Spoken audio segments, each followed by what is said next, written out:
शांताकारं भुजंगशयनं पद्मनाभं सुरेशं विश्वाधारं गगनसदृशं मेघवर्णं शुभांगं लक्ष्मीकान्तं कमलनयनं योगिभिर्ध्यानगम्यं वंदे विष्णु भवभयहरं सर्वलोकैकनाथं। मंगलम भगवान विष्णु मंगलम गरुड़ध्वज मंगलम पुंडरीकाक्ष मंगलाय तनोहरि। ओम नमो भगवते वासुदेवाय। हिंदू धर्म में एकादशी व्रत को विशेष महत्व प्रदान किया गया है। एकादशी व्रत को सभी व्रतों में श्रेष्ठ माना गया है। एकादशी का व्रत भगवान विष्णु को समर्पित है। इस व्रत में भगवान विष्णु की विशेष पूजा की जाती है। इस व्रत को सबसे कठिन व्रतों में से एक माना जाता है। इस दिन विधि विधान से एकादशी का व्रत रखने से सभी मनोकामनाएं पूरी होती है और निसंतान दंपतियों को संतान की प्राप्ति होती है। एकादशी का व्रत सभी पापों से मुक्ति दिलाता है। वहीं परिवार में किसी एक सदस्य के भी एकादशी का व्रत करने से कई पीढ़ियों के सुमेरु सरीखे पाप भी नष्ट हो जाते हैं। पुत्रदा एकादशी पर सुबह स्नान करने के बाद व्रत का संकल्प लेना चाहिए। इसके बाद भगवान विष्णु की पूजा करनी चाहिए और उन्हें पीले रंग के फूल और तुलसी दल अर्पण करना चाहिए। इसके बाद भगवान विष्णु की आरती करनी चाहिए और पौष पुत्रदा एकादशी व्रत की कथा का श्रवण करना चाहिए। इससे सभी प्रकार की मनोकामनाएं पूर्ण होती है और भगवान विष्णु की कृपा आजीवन बनी रहती है। आइए सुनते हैं पौष पुत्रदा एकादशी व्रत कथा।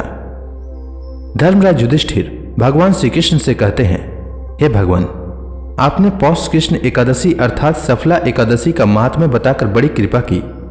अब आप कृपा करके मुझे पौष मास के शुक्ल पक्ष की एकादशी के विषय में बताइए।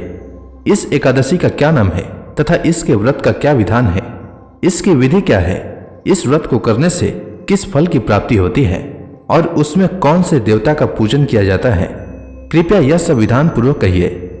श्री कृष्ण भगवान कहते हैं, पौष मास के शुक्ल पक्ष में आने वाली एकादशी को पौष पुत्रदा एकादशी के नाम से जाना जाता है। इसमें भगवान श्री नारायण की पूजा की जाती है। विधि पूर्वक इस व्रत को करना चाहिए। इस चर और अचर संसार में पुत्रदा एकादशी के व्रत के समान दूसरा कोई व्रत नहीं है। इसके पुण्य से मनुष्य तपस्वी, विद्वान और लक्ष्मीवान होता है। इसकी मैं एक कथा कहता हूं, सो तुम ध्यान पूर्वक सुनो। भद्रावती नामक नगरी में सुकेतुमान नाम का एक राजा राज्य करता था। उसके कोई पुत्र नहीं था। उसकी स्त्री का नाम सैव्या था।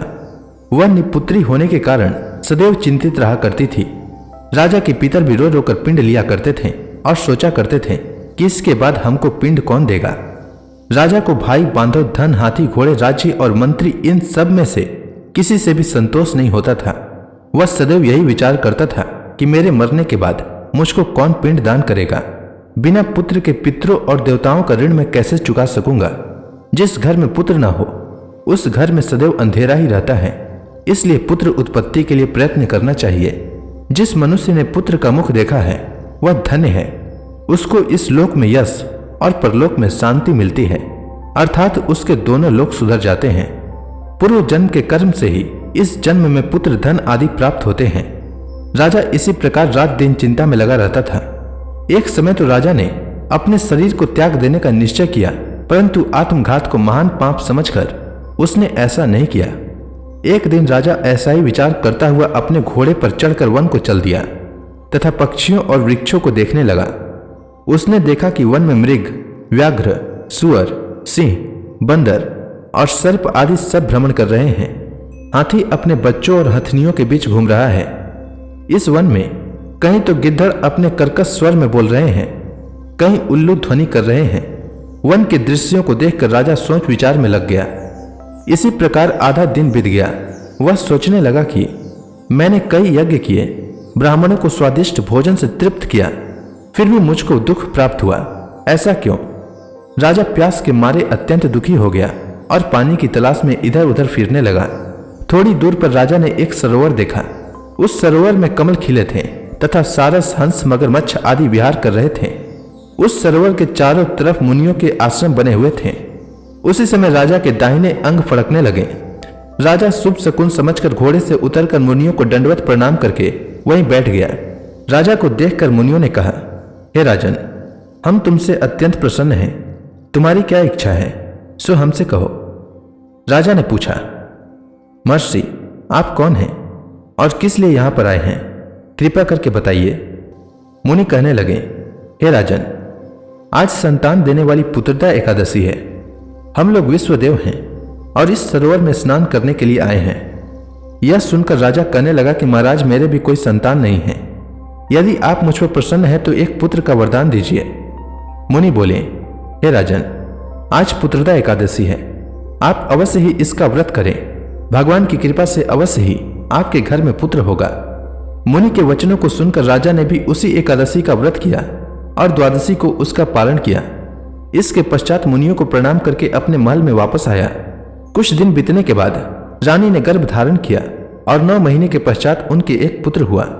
वह राजकुमार अत्यंत शूरवीर, यशस्वी और प्रजापालक हुआ। श्री कृष्ण भगवान कहते हैं, हे राजन, पुत्र की प्राप्ति के लिए पुत्रदा एकादशी का व्रत करना चाहिए। जो मनुष्य इस महात्म्य को पढ़ता या सुनता है उसे अंत में स्वर्ग की प्राप्ति होती है। तो प्रेम से बोलिए भगवान विष्णु की जय, श्री कृष्ण भगवान की जय, समस्त देवी देवताओं की जय। अब आप सभी भक्तगण हाथ जोड़कर भगवान श्री हरि का ध्यान करें। आरती होने वाली है। ओम जय एकादशी माता मैया, जय एकादशी माता। विष्णु पूजा व्रत को धारण करके, विष्णु पूजा व्रत को धारण करके शक्ति मुक्ति पाता। ओम जय एकादशी माता। तेरे नाम गिनाऊं देवी, भक्ति प्रदान करनी, भक्ति प्रदान करनी। गण गौरव की देनी माता, गण गौरव की देनी माता, शास्त्रों में बरनी। ओम जय एकादशी माता। मार्गशीर्ष कृष्ण पक्ष की उत्पन्ना, विश्व तारणी जनमी मैया, विश्व तारणी जनमी। शुक्ल पक्ष में हुई मोक्षदा, शुक्ल पक्ष में हुई मोक्षदा, मुक्तिदाता बन के भरमी। ओम जय एकादशी माता। पौष के कृष्ण पक्ष की सफला नामक है, शुक्ल पक्ष में होए पुत्रदा, आनंद अधिक रहे। ओम जय एकादशी माता। नाम सट तिला माघ मास में कृष्ण पक्ष आवे मैया, कृष्ण पक्ष आवे। शुक्ल पक्ष में जया कहावे, शुक्ल पक्ष में जया कहावे, विजय सदा पावे। ओम जय एकादशी माता। विद्या फाल्गुन कृष्ण पक्ष में शुक्ला अमला की मैया, शुक्ला अमला की। पाप मोचनी कृष्ण पक्ष में चैत्र महाबली की। ओम जय एकादशी माता। चैत्र शुक्ल में नाम कामदा, धन देने वाली मैया, धन देने वाली।